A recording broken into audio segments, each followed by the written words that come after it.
Good morning guys! Andito na ako sa Saskatoon sa appointment ko kay Dr. Morris guys. So magpapacheck up na ako and isasabihin ko yung mga na-experience ko for the first 2 months ko ng pag-HRT guys. Wait ko na lang siya guys dito. And 8:30 ang appointment ko, 8:28 na guys.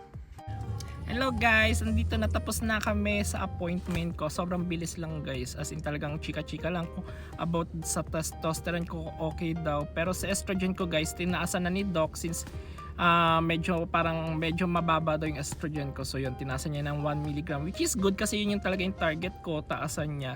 And ngayon guys, andito kami sa Costco. Pakita ko sa inyo guys. Ayan guys, andito kami sa Costco. First time ko makakapunta dito. And thank you for Daryl and Maria for driving me here in Saskatoon. Bayad to. Yes, Costco, bubudol na naman kami. So dito na kami guys, papasok na kami. I'm so excited. Sana wala siyadong budol. Mabubudol ka ba today, Maria?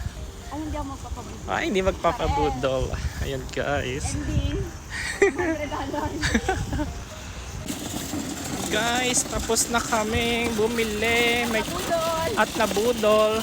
May konting damage. Konti lang naman.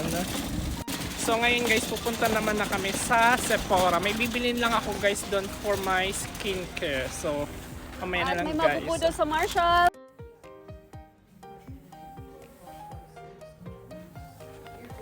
Guys, may bagong budol na naman tayo. So guys, tapos na kaming magpabudol sa Costco and Sephora. So ngayon guys, kakain muna kami dito sa Asian buffet kasi sobrang gutom na kami guys.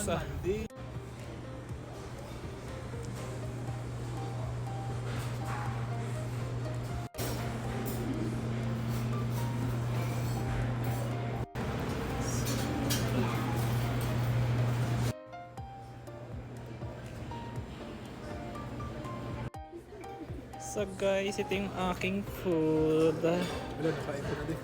Yan sa kanila guys. Wala pa masyadong guys luto kasi sobrang aga namin dito guys. Opener. Opener ng ano tawag nga dito be? Best Asian. Base Asian buffet. Ayan guys, kain na kami guys. Guys, ito na aking round 2.